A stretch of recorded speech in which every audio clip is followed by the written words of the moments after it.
Good morning, everybody. If everybody could take a seat, that would be great. And welcome to this before the last session of this conference to discuss the landscape fire governance framework that we've all heard an awful lot about from the first day and throughout the discussions, in fact. At least in the sessions I participated in, it was omnipresent, so I hope we can all together today reflect upon what we've heard and speak a little bit and discuss a little bit the framework. And we're all very keen to hear from Tiago here on where you're going to take this framework next. So we're all very excited to be able to participate in this session. I'm from the OECD. My name is Catherine Gamper. I need to step in for our director, Joe Tyndall, who's here with us in the front seat, but unfortunately lost her voice as some others did in the conference. So hopefully you'll all be getting better soon. And I have the honor to take you through this session today.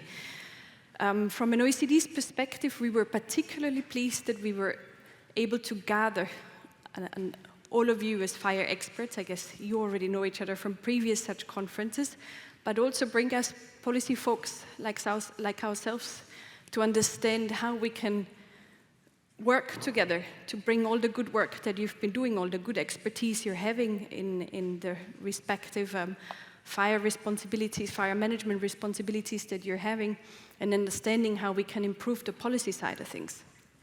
And that's hopefully exactly also what the framework is trying to do by promoting an integrated approach to fire management and by promoting the translation of what science does into policy and practice, by promoting what we understand as needing quality risk assessment information to what we do in terms of land use planning, in terms of infrastructure operations, in terms of forestry management, and in terms of how we set up the funding mechanisms for everything we do. So hopefully this conference contributed to understanding these aspects a little bit better, and hopefully the framework is helping us bring all these elements together and providing really guiding principles for all of us in the work that we do in our organizations, in our agencies, in our countries, but also perhaps internationally in improving the way we're working together. And with that, I don't want to take away too much of what the framework is about. That's Tiago's role here today. And the idea is that we have Tiago first give us a few insights of hopefully also a little bit of the background of how this framework came together. I'm sure you worked tirelessly in the last few months in bringing it to where it is today. So we're looking forward to hearing from Tiago. And then we're looking forward to discuss with the numerous panelists that are here with us on the podium, but also in the audience to speak a little bit to this framework. So we're looking forward to that discussion. And with that, Tiago, the floor is yours. Thank you.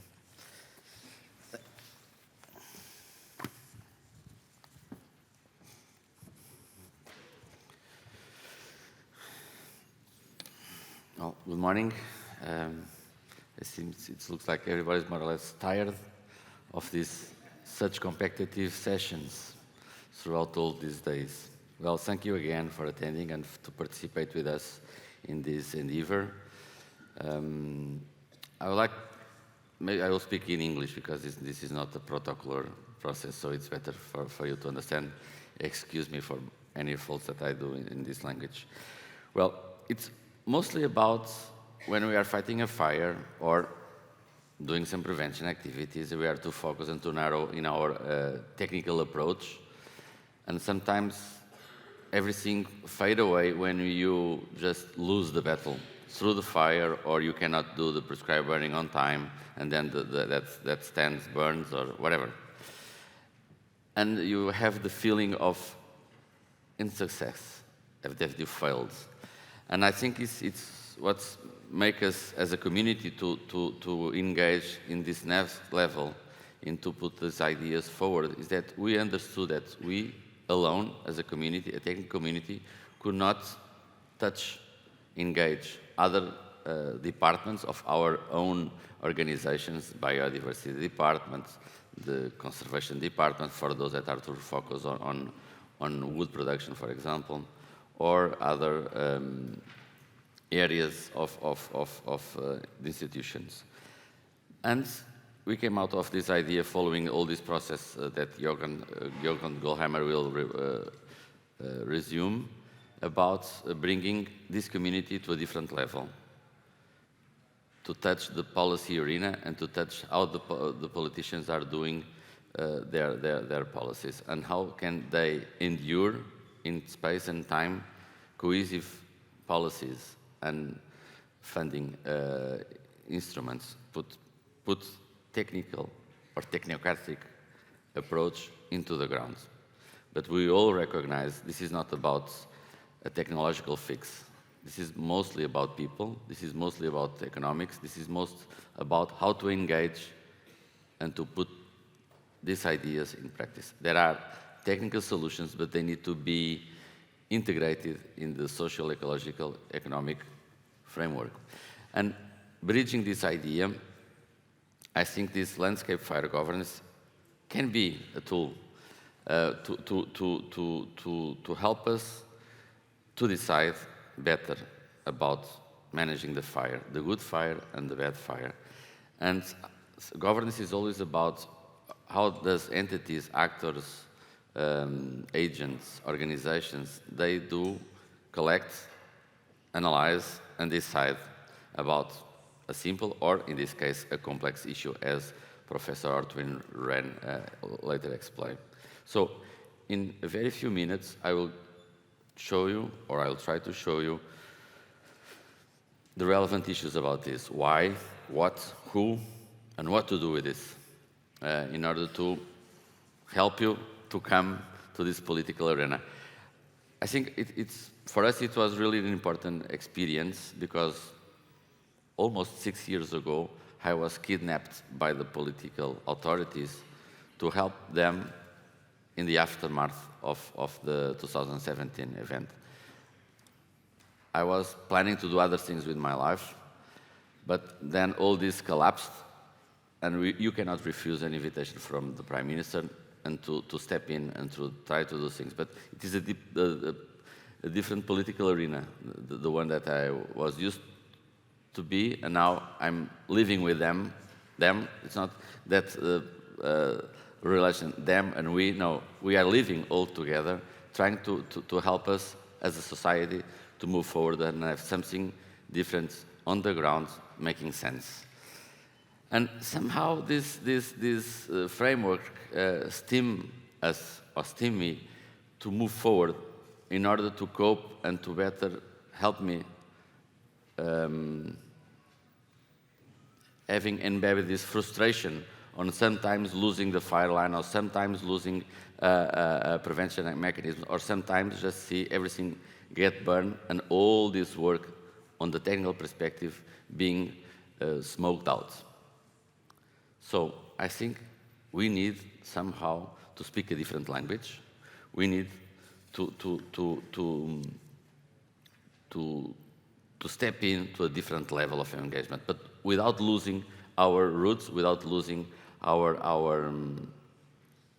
thinking perspective, but including the perspective of others.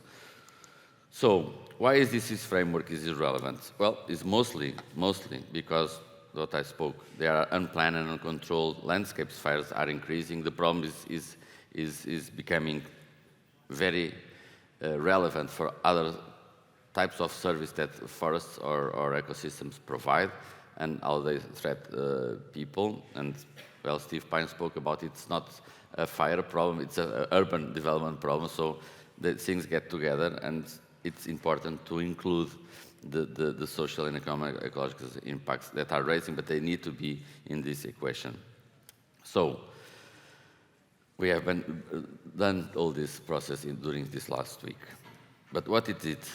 We are pretending to have a legal, non-binding volunteer sets of guidelines, mostly principles, I think, to set goals, to governance, and to adjust strategies, policies, and landscape fire management at a global level.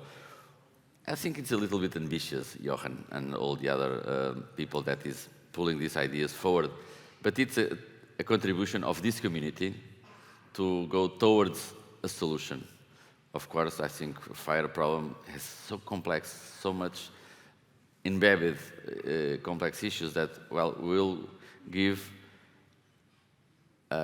be another brick in the wall, or will be another piece of the puzzle. But we are going a relevant piece, or an important piece, to understand all these pictures. And when we announced the conference, we were saying, come on, come travel to Portugal to have a lifetime experience, but bring your ideas, bring your failures, because problems can be solved out by a holistic solution without your contribution.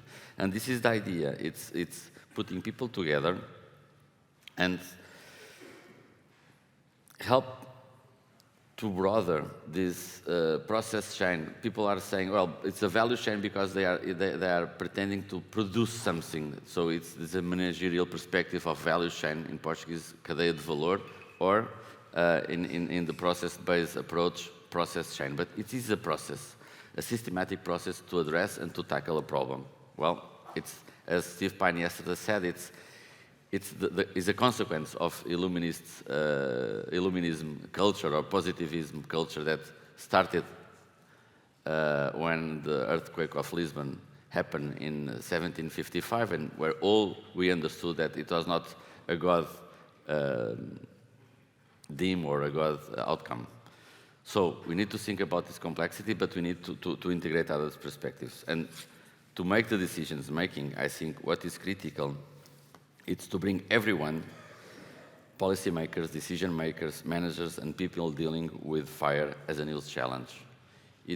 At the end of the day, the fire's consequences are everywhere, in the air that we breathe, in the CO2 that is not sequestered in the trees, in the lives that are lost, in the families that are touched, in all the economic consequences. So we need to be here really in order to put something for the sake of the others. And I think it's important to have this common wealth or common good in this perspective.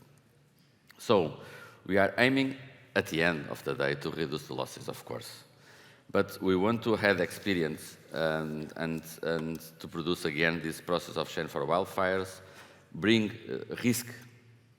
And here the risk word is tricky, because we don't want to mess around with the United Nations risk reduction initiatives, but we want to be a relevant contribution to Sendai framework, which are people really focused on civil protection issues, which have a different value. So ambivalence, as Professor Ren also said, is a relevant issue, because as a forest firefighter, I don't put my life in stake for a tree. But the firefighter that protects human lives and urban location, his creed is my life for your life. And we do know that forests or trees don't have such a value that I will put my life in stake. So all the solutions are different. When I'm fighting a fire, I'm protecting the trees, I'm not fighting the flames. And all these perspectives makes a different perspective about what we are aiming to. And we want also to at these multi-level perspectives, to drill down or to unfold at the multi-level perspectives the responsibilities, the accountability for those that are perspective in to do what they need to be done at a larger scale through time. So risk management and a fair distribution of the responsibilities and the who holds the risk is also a relevant issue. But because at the end of the day, those that are in stake are the ones that will suffer with the fires of the decisions that are made in different departments. It's also important that this risk governance, in order to keep always this never-ending gap between science and knowledge, because it is important, this gap, but this gap cannot be so wide that people don't talk with each other, but the gap is really important to push and to promote innovation. But it's also important to share experience internally and with foreign cooperation, as we saw through all these days, and also assure that we can communicate and to engage all the society and put us forward with these new notions and new perspectives. So, what are the next steps? From our part, as a Portuguese agency that depends directly from the Prime Minister, it's easy for us to nudge the Minister of Foreign Affairs, to nudge Internal Affairs ministers, in order for them to percolate these ideas internally. But I think we'll try to convince my Prime Minister in order to put a close collaboration with the Spaniards, because they will hold the next European presidency in the coming semester. So it's about, as Gary Morgan says, it's about friendship first, agreements after. And I think they work quite well together, and that would be a good initiative, because the summer, unfortunately, seems that will have a very difficult consequence. So I think this is what we are going to do in our perspective, but after today, it's a public document. It's important to spread the word and to measure how this brochure that you have will be implemented in each organization. We will do our work, as also probably you are going to do, and to promote this knowledge sharing beyond the organization and country. Of course, it's a document that needs to live and will start to grow up with time. It will have contributions from different parties, from different organizations, that we'll try to include in this political process, hopefully to be conducted or to steer with the patronage of United Nations. That's what it would make sense. But it will take long, and I think we need to keep pushing for, in the next conference, I hope, we will debating the key performance indicators of implementing this framework. So, thinking big, but with baby steps, I think we can move in the right direction.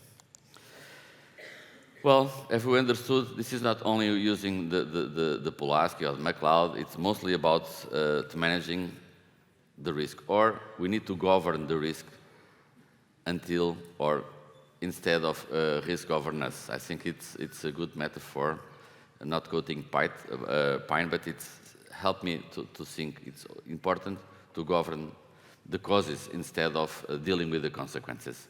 And it's not fancy names. We need to have all this process of monitoring, communicating in the world that we know that is fully of fake news. So it's really challenging to put people engaged in this complex problem in a very difficult process, because we, among each other, we can discuss because we are technicians. But when we come out of this room and start to speak with our friends that are non-native in fire, sometimes it's really complicated. So the communication and inclusion of lessons learned and all this process are really important for us and for our audience.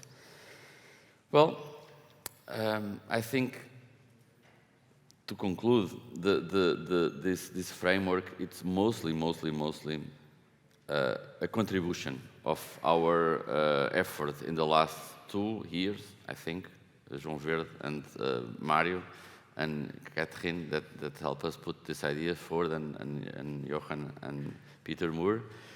It's a contribution of a group that holds the flag for a few months, shared their ideas, and received the contributions of ILC. But now the document has been shared with other countries, with other diplomatic entities. We receive contributions, and now the document will live on and will become better for sure in the future. But at the end, again, I think it's a tool to break these silos.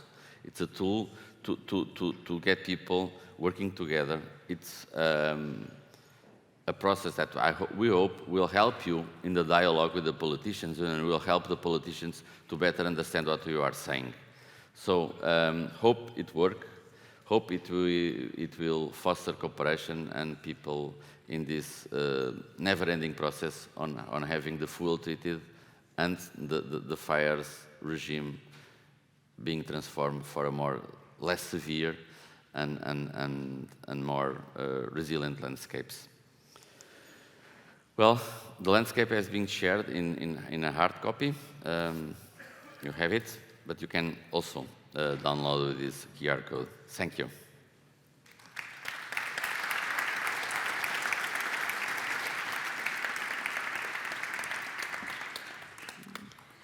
Thank you, Tiago. I think we're all impressed that not only you've made yourself become part of them and making them part of us, that in itself one would think could be a lifetime mission, but you're taking this on and bringing that to the international community and to other countries. So we are all amazed by the energy that you're bringing together to that work, and you can certainly count on the OECD to work on key performance indicators. I think our ears towards that vision are very open, and we'd be very excited to help continue supporting the process technically in terms of the policy communities we convene. It's very exciting to hear the next steps ahead. But with that, let us perhaps give the floor to the distinguished panelists we have here with us. I'm handing the floor over to our colleague here, Yolanda Saldana, from the Forest Service of the United States Department of Agriculture. Please, may I invite you to the podium? Thank you. Since we're very many, Excuse me. 5 minutes. Yep. Good morning, everyone. I'm happy to be here today. It's an honor to be here. I am pitch hitting for Jerry Perez, our National Fire Director, who took ill, but he's doing well. So I was asked to step in yesterday evening. So again, my name is Yolanda Saldana. I am the Pacific Southwest Region Deputy Fire and Aviation Director in the United States. And so I'm the director over California, so to put some reference to that. So I'll start off by saying our mission for the Forest Service is to sustain the health, diversity, and the productivity of the nation's forests and grasslands for current and future generations. And we also manage the largest wildland workforce in the nation's, roughly around 12,000 folks. And in my state of California, I have over 50% of those wildland firefighters that I oversee. So the challenge that we face, and I do apologize because I am going to be reading because I had to put a bunch of stuff together, so we're going to go with that. The challenge we face in the Western United States is that our forests have changed a lot over the last 170 years. For millennia, fires were routinely and intentionally used by indigenous peoples to burn vast areas of land for many different reasons. The landscape was also cultivated by natural ignited fires that resulted in a healthy and resilient patchwork landscape that could withstand, and in many cases, needed fire to thrive. First and foremost, we must figure out a way to get way back to natural order and the inclusion of fire on the landscapes. And we must continue to share knowledge of integrated fire management principles across countries and continents so that we can all make gains towards safeguarding our citizens' lands, economies, communities, and the health of our planet. If we are looking under the guiding principles section of the framework, you will see that it says, government agencies are encouraged to move past a silo of interest. In the Forest Service, we had to take a hard look at this, and the truth was staring us in the face.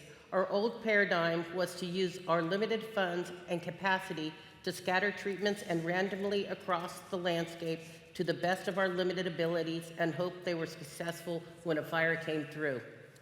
In recent decades, the Forest Service treated about 1.4 hectares per year, but we averaged 3 million hectares burned last year alone. So the scale of treatments has been outmatched by the rapid increase in the scale of wildfires.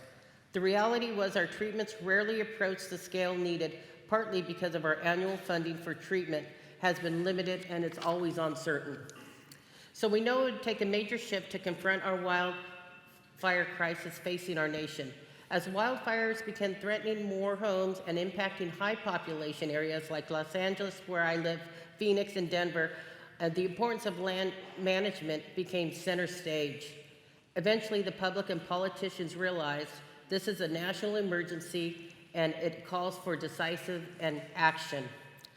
The result was a new paradigm directly to increase our treatments and development of the USDA Wild Crisis Strategy, which was announced in 2022. The strategy increases fuels and forest health treatments by up to 4 times the current treatment levels and targets in high-risk fire sheds. These are the fire sheds most capable of generating large wildland fires disasters with the highest probability of fuels reduction success. They're located primarily in the western United States. In California, I have 67 of those watersheds in my state, and that counts for 70% of high-risk watersheds. Using decades of science and experience of wildland crisis strategy will restore patchy forested landscapes throughout mechanical thinning and the reintroduction to fire on the land at the scale that is needed to match the scale of the wildfire risk. So we started by identifying the 250 high-risk fire sheds and dividing them into landscapes for treatments. The landscapes range in size from thousands of acres to over 10 million acres. In 2022, we were funded treatment on 10 initial landscapes, and in 2023, additional 11. So we have a total of 21 priority landscapes throughout the United States right now. So tying it back into the framework, how do we plan to accomplish these parallels with the key principles of the landscape fire governance framework? The key principles in the framework state, be impact oriented. We didn't pick low-risk fire sheds that would be easily accomplished. We picked places that, if they burned, would have a significant impact to cities and citizens. Another principle in the framework, to consider the knowledge of local communities by involving them in decision-making processes. Our new land management paradigm builds on 2 decades of collaborative work in wildland fire management with state, local, and tribal communities and partners. Another principle, to address the problem at a landscape level. From the start, our plan was designed to treat large areas, not a few hundred acres. Principle, to make progress well in transition. So there is no doubt that the Forest Service is still transitioning our organization to be able to accomplish this much needed work. During the first year of the Wildland Fire Crisis Strategy, we began building our agency capacity by permanently hiring thousands of firefighters and support staff. At the same time, we accomplished treatments on 3.2 million acres, including work in 68 of the 250 high-risk fire sheds. Principle, the key principles also say to commit firefighting resources in a rational and efficient way. When conditions are right, knowing that we will also need to prioritize suppression, we cannot get this work accomplished without our most valuable assets, people. And we know the wildfires will still need to be suppressed, especially in the summer months. By hiring and training more personnel, we will be able to assign resources to both prescribed fires and suppression fires without overtaxing our employees. We are changing how we contract our equipment, and we are taking steps to ensure our employees are well taken care of. Another principle, to evaluate our processes and aim for continued improvement. The Forest Service prides itself on being a learning organization, and we will continue that trend as we have done for the century. And last principle, to operate with flexibility. As we enter into the second year of implementing the Wildland Fire Strategic Plan, we're continuing to build on what we have started. As I mentioned earlier, we expanded our work to include 11 additional landscapes around the West in the United States. Excuse me.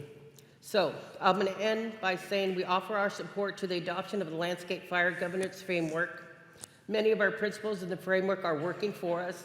Now is our greatest opportunity to intervene and address this emergency. We're committed to this work because we know it's the right thing to do for our country, but also for our planet. We hope you join us in taking these steps to address these big issues with us, facing us all. Thank you very much.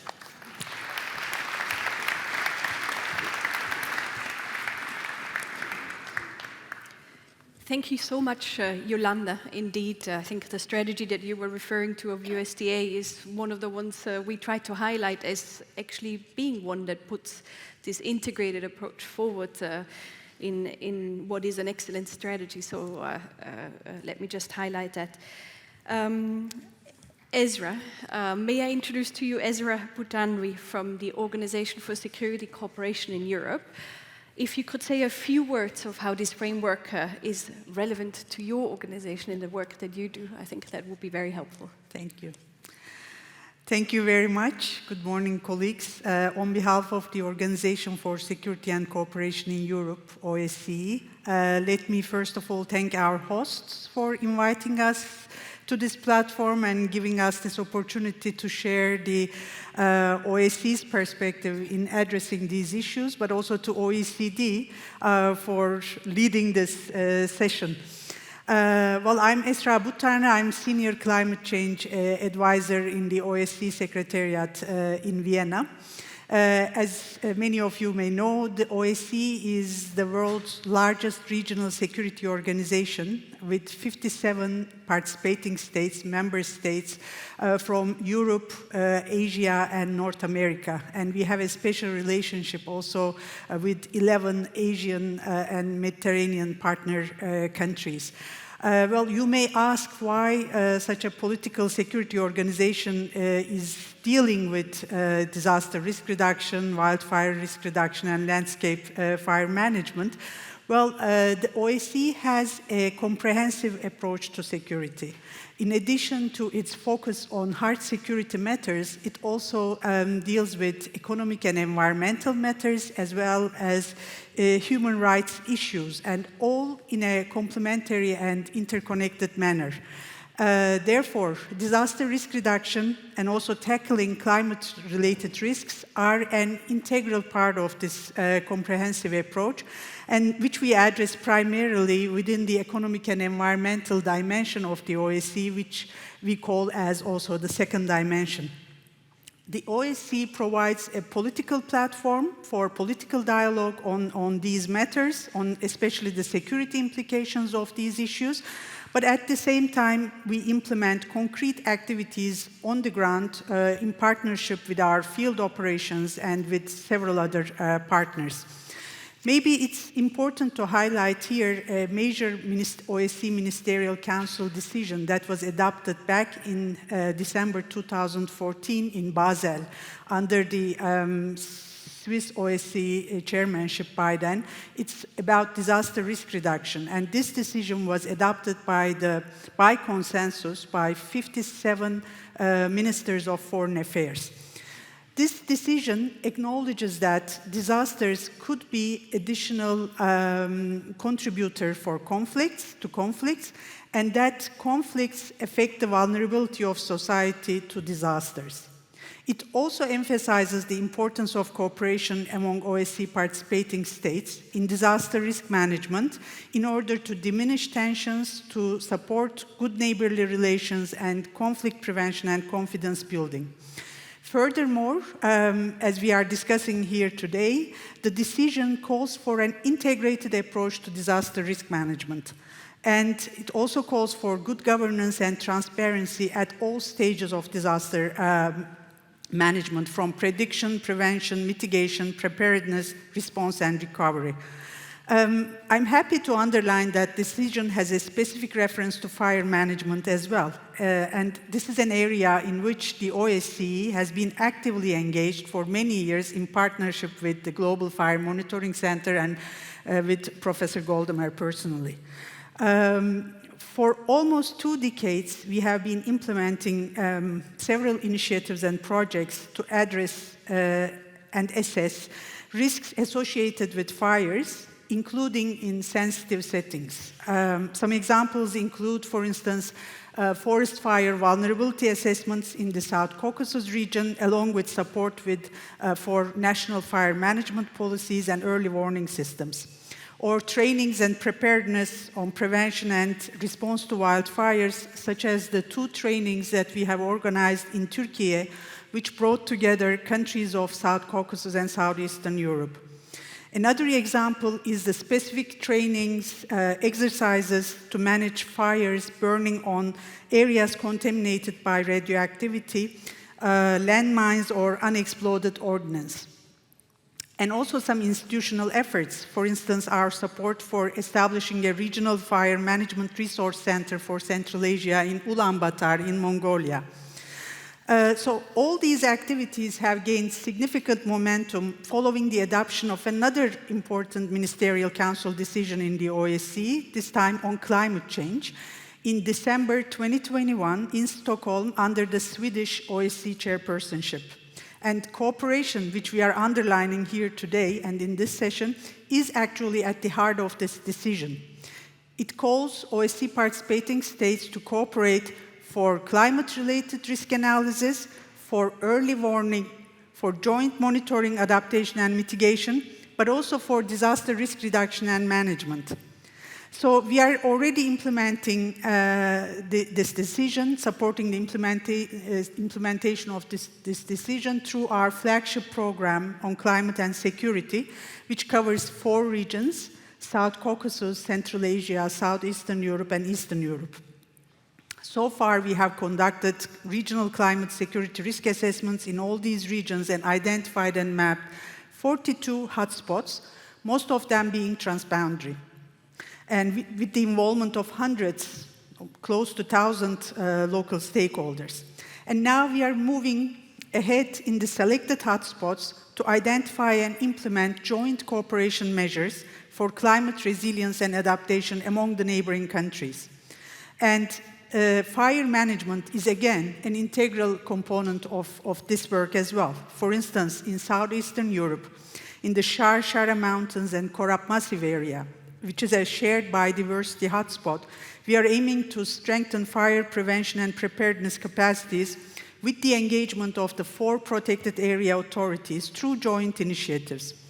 Or in the South Caucasus, we are supporting cross-border cooperation between Armenia and Georgia and Azerbaijan and Georgia, and promote community-based approaches to landscape fire management and wildfire risk reduction among neighboring communities.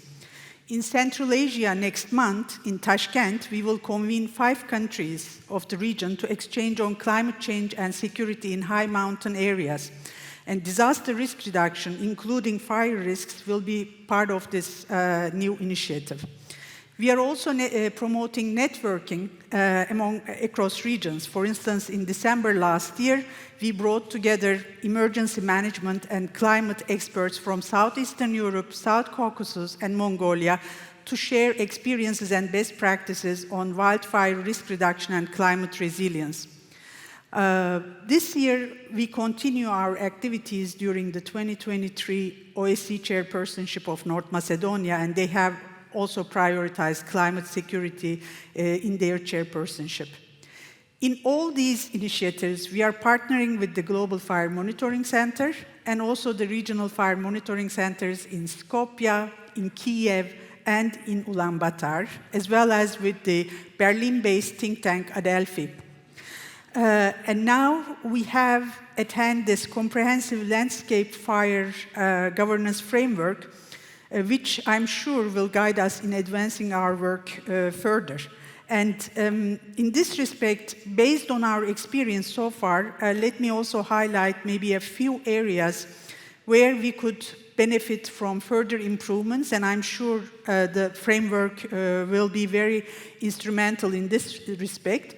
The first one, well, it's nothing new, we heard throughout the conference, is about bridging the silos to address various connected issues horizontally at the institutional level, and the need for further awareness and capacity building, targeting policymakers, practitioners, but also communities.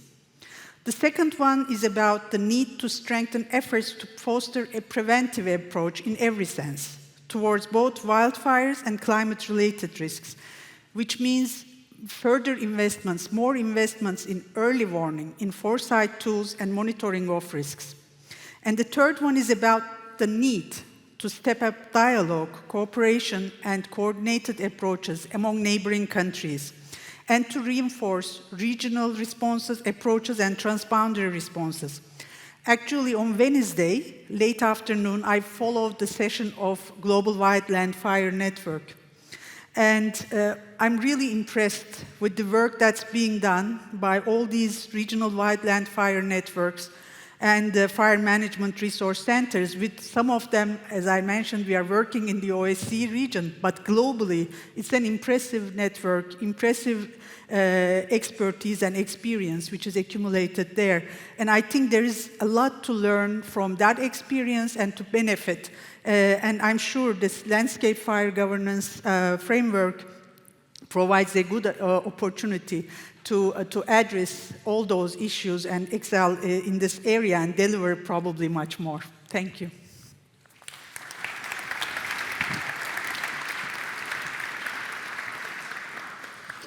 Thank you so much, Ezra. I think it's fascinating to see that this climate security nexus is actually taking you to work on preventing from conflicts from erupting and that might be sparked by such disasters. So that's very fascinating.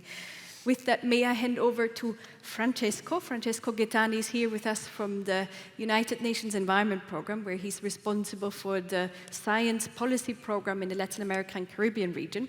As much as you can, may I ask you to stick to 5 minutes so that we have enough time for everyone that still needs to speak. Yeah, absolutely, and thank you very much for giving me this opportunity. Good morning, everyone. Bon dia con todas y con todos. I'm here representing UNEP, the United Nations Environment Programme, which is the global authority on environment in the UN Secretariat. Well, this framework, I'm just going through and direct to the point of this important ceremony and this session today. This framework is very central to UNEP. The activities and the very important and ambitious list of goals that were presented by Tiago before are really critical and central to our program. You may know, or you may be aware of UNEP because of our activities in the RED Plus program, for instance, with FAO and with UNDP, focusing on the reforestation, on the reduction of emissions, and also on the restoration of ecosystems and forests. There is also an important, very important initiative ongoing, which is the 10-year ecosystem restoration initiative, which is ongoing globally in all the regions, and especially in my case in Latin America and the Caribbean, which has a very significant component related to the restoration of areas that were destroyed or ravaged by wildfires. And of course, this is critical for those very fragile ecosystems, like for instance, water-related ecosystems, like the Pantanal, for instance, in Brazil, that are so critical for carbon sequestration and for the reduction of emissions.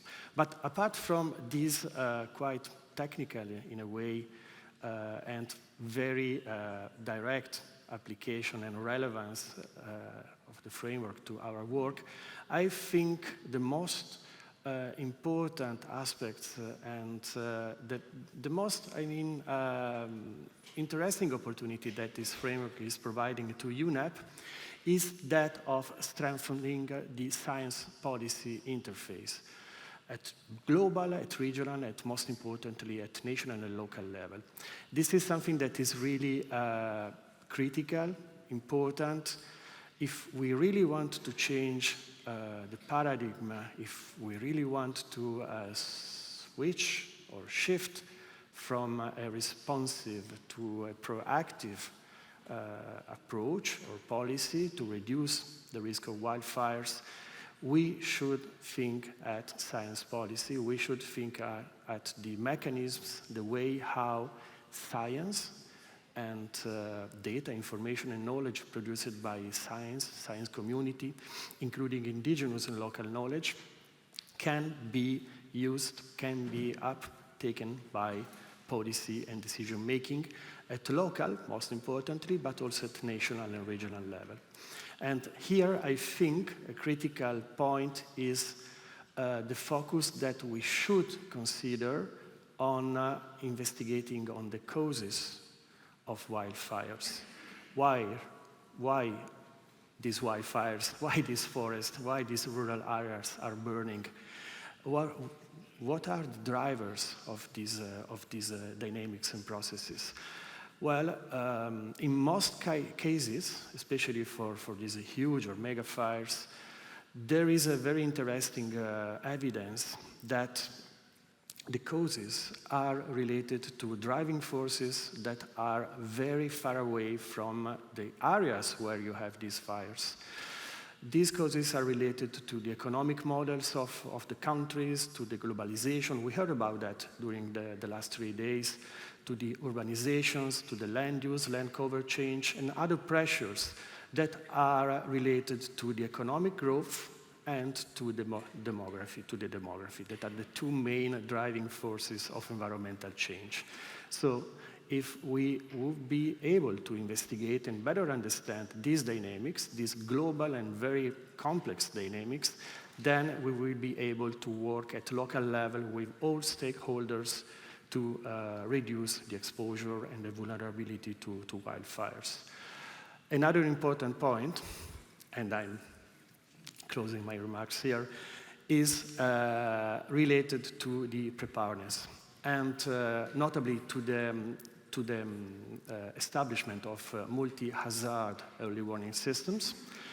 There is an important statement of the Secretary General of the United Nations, Antonio Guterres, on the need to develop early warning systems and to have a global cover of early warning system by 2027, which is in 4 years.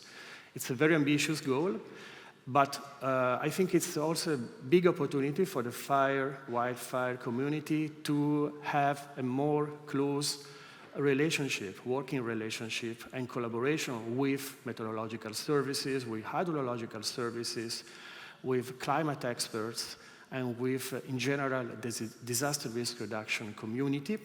The Early Warning for All initiative is an opportunity, and again, it's another initiative that fits very nicely in this framework. And this early warning system and the use of meteorological information to reduce the exposure to wildfire, I think it's very,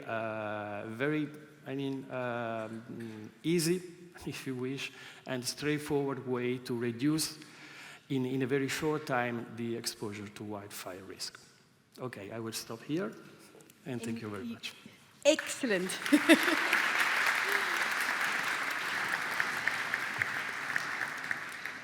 Thanks for putting everything in a nutshell in the amount of time given to you. That is much, much appreciated. Thank you so much.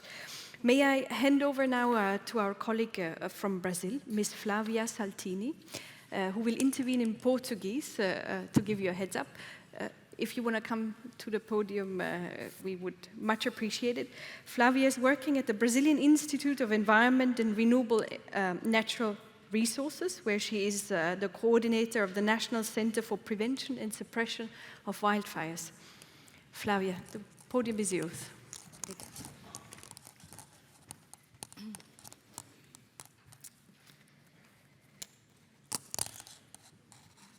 Good morning. I will speak in Portuguese because I'm feeling more comfortable. Eu gostaria de proceder algumas palavras, né, com relação à leitura do documento que a gente fez lá no Brasil e no instituto qual eu trabalho, qual é a nossa visão, né, com relação a esse tema. Então, em um contexto de mudanças climáticas, no qual os incêndios têm se intensificado e suas consequências não possuem fronteiras, os países precisam se alinhar em conceitos e procedimentos para cooperar em casos de combate aos incêndios florestais, mas especialmente nas ações de prevenção. E eu acho que o mundo está evoluindo justamente nessa visão, que não basta a gente cooperar nas ações de combate, se a gente não se alinhar na parte preventiva e nesse nivelamento que eu acho que o manejo integrado do fogo tem trazido, a gente não vai conseguir bons resultados globais, né? A colaboração e o intercâmbio das melhores práticas, tecnologias e pesquisas no âmbito do manejo integrado do fogo garantirá maior eficiência global nas ações preventivas aos incêndios e, assim, minimizar os seus impactos negativos às sociedades, ao meio ambiente e ao clima, que eu acho que é o que a gente discutiu muito ao longo dessa semana. Eu queria destacar que o Brasil tem avançado muito na implementação do manejo integrado do fogo, né, e está em vistas de aprovação no Congresso brasileiro uma política que vai mudar totalmente o paradigma, um paradigma que a gente tem mudado tecnicamente, mas agora isso vai se consolidar numa política do governo, que é uma política do manejo integrado do fogo, o qual eu convido a todos a conhecer. Essa política ela foi construída por técnicos que trabalham na gestão do fogo do Brasil. Ela foi construída por várias mãos. Ela foi compartilhada com os diferentes atores que trabalham na gestão do fogo do Brasil, e não só os que trabalham com a gestão, mas aqueles que sofrem as consequências do fogo.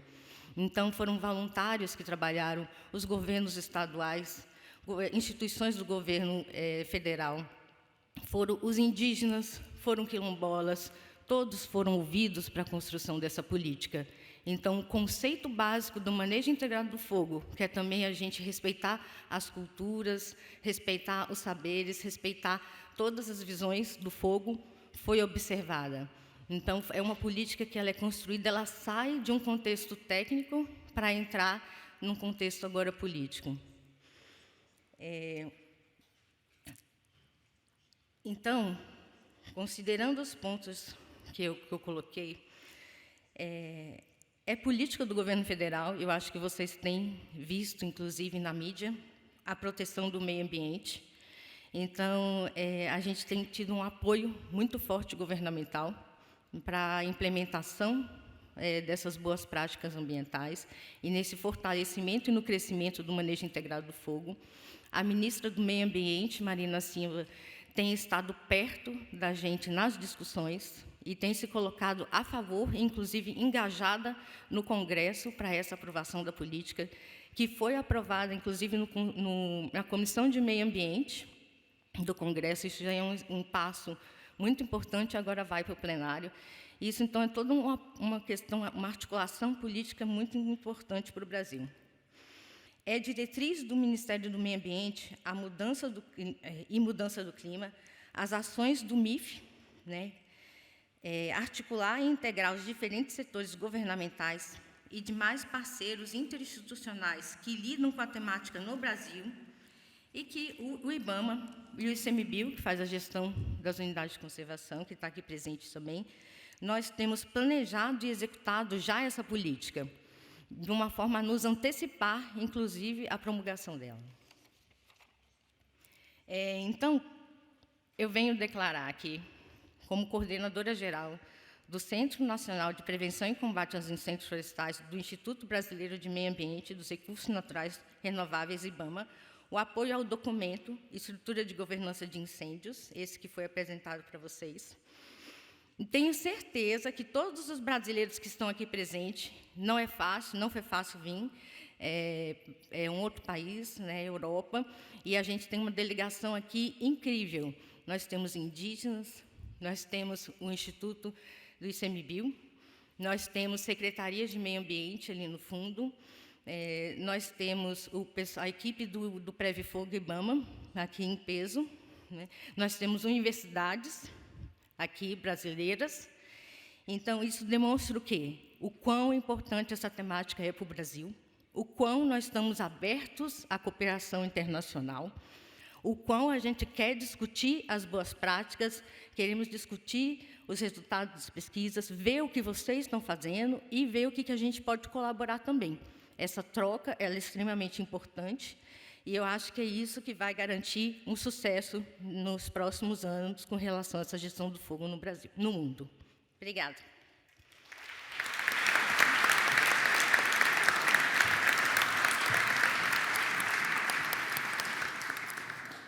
Thank you very much, Flavia, for this very, very inspiring intervention. And we're very impressed by the large delegation that is present here with us from Brazil.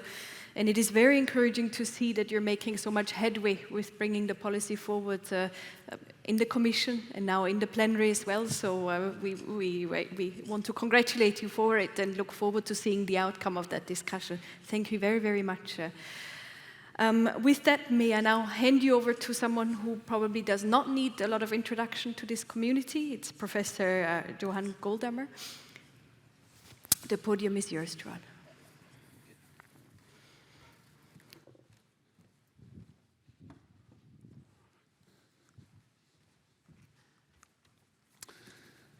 Thank you very much for the introduction. Dear colleagues, the history of the Global Fire Monitoring Center and the Global Wildland Fire Network is very closely associated with the history of the International Wildland Fire Conferences. The first one took place in 1989 in Boston in Massachusetts. It was a decade of waking up. The first satellite sensors that were capable to identify fires detected fires where they had not been seen before, like in the tropical rainforests of South America and of Southeast Asia.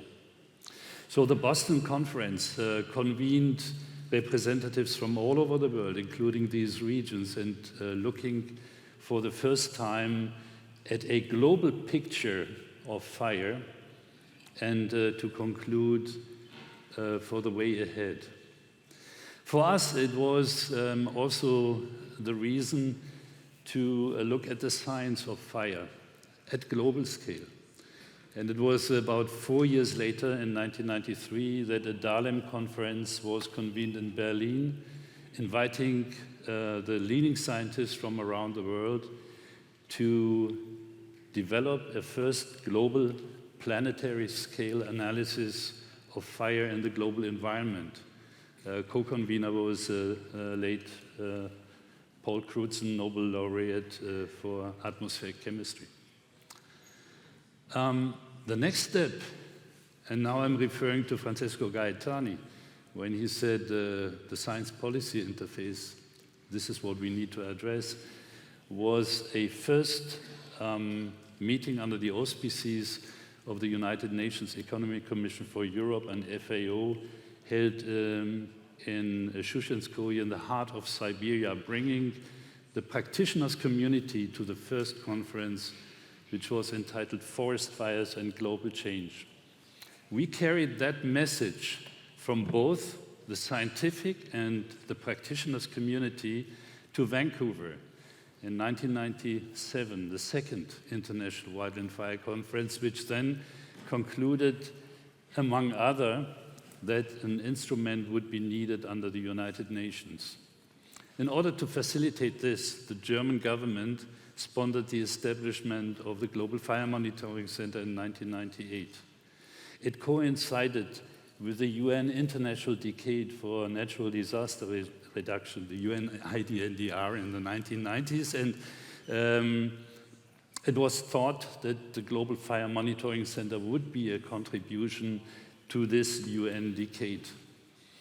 The World Conservation Union and at that time the newly established UN International Strategy for Disaster Reduction invited us to join the interagency task force of the UNISDR and to set up, and that was unprecedented at the UN level, a working group on wildland fire. Out of this working group, the next conference was planned. In 2001, a meeting was convened in Geneva, and the offer of Australia to host the next conference in 2003 in Sydney, Australia, was welcomed. Australia also offered this opportunity to convene the first International Wildland Fire Summit, which produced a number of recommendations, fundamental strategic papers. And this is now exactly 20 years ago, 2003. And these papers have been brought forward. The other consequence of this summit in Australia was the creation of a global network. The Global Wildland Fire Network, which nowadays consists of 14 regional wildland fire networks globally, relied on already existing initiatives. For instance, the North American Forestry Commission's Fire Management Working Group, or the Silva Mediterranea of the UNFAO, but new networks were founded in the coming years. And then, in the follow-up conferences in 2007 and 2011 in Spain and in South Africa, the theme of integrating all this into what? Into the theme of integrated fire management, the concept of inclusion, the concept of living with fire. That was the main theme during those conferences. The Global Wildland Fire Network created opportunities to foster the dialogue in regions of the world where countries, neighboring countries, are sharing similar environmental conditions, similar ecological conditions, but also socio-cultural similarities. So within the regions, to approach fire management was indeed different from other regions. Now, we were approaching 2015. South Korea hosted the next conference. It was at the eve of the Paris summit. And the recommendations out of the South Korea conference were presented by the government of South Korea at the Paris summit. And when Brazil convened the 7th International Wildland Fire Conference in Campo Grande in 2019, it was the event that finally led to this conference here in Porto. And without continuing for too long, in each conference we had take-home messages. For the Global Wildland Fire Network, it meant that between the conferences, the recommendations of the last conference needed to be addressed in the next 4 years period. And for this purpose, starting in 2010, regional fire management resource centers have been established. And meanwhile, 8 of these centers are working in the regions throughout the continents. In this conference, there are 2 take-home messages. This is the one. But there's another one. And I would like to refer to the keynote of Steve Pine. And when he introduced his concept of the pyrocene, you may all remember he showed one slide showing a firefighter with a drip torch. And he said, paradoxically, in this drip torch there's fossil fuel. So my take-home message is, we will use biofuels in our drip torches. Thank you.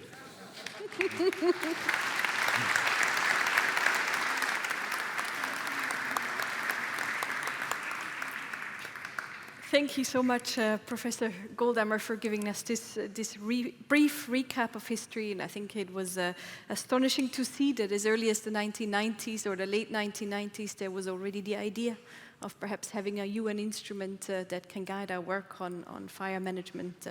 So hopefully, with a bit of patience, it won't take another 20 years to bring the framework forward. With that, may I now invite David onto the podium. David Nugent is here with us from Australia, where he's the Director of Fire Emergency and Enforcement at Parks Victoria at the Government of Victoria of Australia. David, the floor is yours. Thank you, Catherine, and good morning, everyone. As Catherine mentioned, I work for Parks Victoria, the agency in the southern part of Australia, in the state of Victoria, that manages our national parks and reserves. But I join you today also as as a member of the Board of Directors of AFAC, the Australasian, National Council for Fire and Emergency Services for Australia and New Zealand, and also, along with my colleague Tim Mitchell from New Zealand, as a part of the Australian and New Zealand Forest Fire Management Group. So it's a pleasure to be here today, and I thank you for the opportunity to speak to the Landscape Governance Framework. AFAC and the Forest Fire Management Group commend the work of AGIF and the International Liaison Committee and all those involved in the development of the framework. AFAC and the Australian and New Zealand Forest Fire Management Group support the framework and its principles to promote integrated landscape fire management. As many of you know, Australia has been impacted by significant landscape fires over the last 20 years, with the most recent burning 19 million hectares on the east coast of Australia in the summer of 2019-20. These fires resulted in 33 fatalities and destroyed 3,000 homes. The fires caused immeasurable damage to the natural ecosystems. Like many other parts of the world, we are feeling climate change now. Fires are impacting communities and the environment. Australia and New Zealand support the risk management approach outlined in the framework. Discussion and engagement with communities must be a foundation of our work in reducing the impact of wildfires. We know that communities are faced with many challenges as they go about their daily lives, but our job is to help communities to understand the risk of fires. We must work with them to ensure we appreciate the things that they value and that we can protect. This is community-based fire management. We support the increased emphasis on fire protection and mitigation of fire risk, as we also continue to improve our effectiveness in fire suppression. The Australian and New Zealand cooperative arrangements align with the focus on governance in the framework. Australian and New Zealand fire and emergency agencies work together and join with other countries from around the world to build and share our knowledge and provide support in response. Australia and New Zealand are right now preparing to send resources to Canada to support the fires and protect their towns and communities. Speaking to my colleagues a little earlier today, and people are getting on the plane out of Melbourne and Sydney and other parts of Australia to head off on Monday and Tuesday to help. And our thoughts are with all the Canadian colleagues here and those communities in Canada that are going through a very difficult time. AFAC and the Forest Fire Management Group recognise the importance of dealing with fire as a global issue. We will work with our world partners to address the future of fire management that we have discussed at the conference over the last few days. There are many things that we can learn and share. The Forest Fire Management Group is a committee of Australian and New Zealand land management agencies like Parks Victoria, the organisation I work with responsibility for forest and park fire management, plus representatives from research and education organisations and the forest industry. AFAC is an independent, member-based organisation dedicated to achieving connected and capable emergency management in Australia and New Zealand. AFAC is made up of 33 fire and emergency agencies from New Zealand and Australian states and territories. AFAC and the Forest Fire Management Group working together provides a strong example of the governance outlined in the framework. We see different organisations coming together to support a national bushfire management policy, from which we are now developing further our objectives and key performance indicators. As we've discussed at this conference, fire needs to be recognised as a social and an economic issue. AFAC and the Forest Fire Management Group support the further integration of science into our community discussions. We, as the practitioners and experts in fire, cannot provide all the answers. We must appreciate the community and political context we are in when making our decisions about managing the risk of fire. This includes the recognition of the knowledge and the skills held by our Indigenous people. Australia and New Zealand are giving priority to listening and working with Aboriginal and Torres Strait Islanders and Maori people in all our areas of fire management. The traditional owners of our lands must be a part of our future as we look to tackle the impacts of climate change across our countries. We know that they want to be part of restoring the health of our land, which will help also to protect our communities. AFAC and the Forest Fire Management Group also work to optimise the use of fire to enable and protect ecosystem resilience. Our natural systems in Australia have adapted to fire, but the intensity and scale of the fires that we have seen in the last 20 years will see vegetation community change and the loss of species in many areas. Our environment is precious and we must do whatever we can to protect the special places that we manage. We must try to stop the big, intense fires. Australia and New Zealand have suffered the loss of many lives during the major fires over the last 20 years and earlier. This has meant the development of sophisticated and multifaceted ways to provide information and warn the communities on those really bad days and when fires are in the landscape. We have an Australian fire danger rating system and technological solutions to help warn communities. This work has saved lives in our communities. In conclusion, AFAC and Forest Fire Management Group will continue to work with the ILC and promote the progression of the framework within our countries and across the world in a future of increased fire risk. The framework is a significant step in enabling how we can all work together to develop community and ecosystem resilience as we, and I will borrow from Stephen Pine as well, Johan, as we live in the fire age, a key message that we got from Steve. Thank you.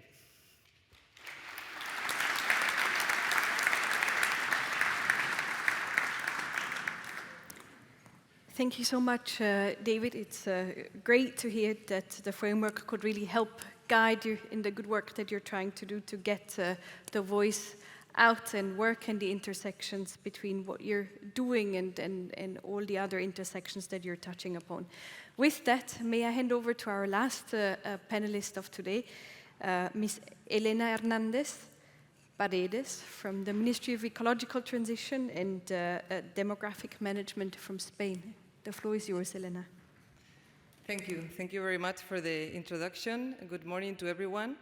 First of all, I would like to thank you, our host, Portugal, for hosting this conference. Also the AGIF team for all the work they've done to make this conference a reality. There's a huge work behind this conference for more than 4 years, I would say. And in particular, I would like to thank also Tiago for always thinking of ways on how to better work together, hand by hand, and in the particular case of Portugal and Spain as neighboring countries, thank you. I'm here representing the National Wildfire Management Service of Spain. One of our main roles is to support and facilitate the coordination among the 17 autonomous regions in our country. They are the ones with exclusive competence on integrated fire management in their territories. But as I said, one of our main roles is to support them and try to coordinate better, which has to do a lot with governance. Also, in the international level, we try to exchange our knowledge and expertise, and we try, along with other colleagues and other countries from our region, to better prepare and complement each other to tackle all of the challenges that we have ahead in a better way. We are part of the Global Wildfire Network. We work with FAO in the Civil Mediterranean Network, and we are members of the ILC. One of the main challenges that we have identified, and that it's very much related to the framework governance, is how to better integrate and include all the different actors that has a role in integrated fire management. So it's true that some of the principles, some of the guidelines, and some of the actions that are in the framework, we are already working on them. We are already developing actions that we see in the framework. But what we think is that the whole framework, the whole context of the text is what will make a difference in the future if we are able not just to have it as a reference, but to implement and take all the steps that are coming ahead of us. Also, as a wildfire community, we think that we need to have solid documents. We need to have solid references that are reinforced by international organizations to help us develop the work we have to do at national level and also at international level. These are the reasons why we are happy and we are pleased to support the International Landscape Wildfire Framework, and we are ready to take the steps that we have ahead of us and to support its implementation. Thank you very much.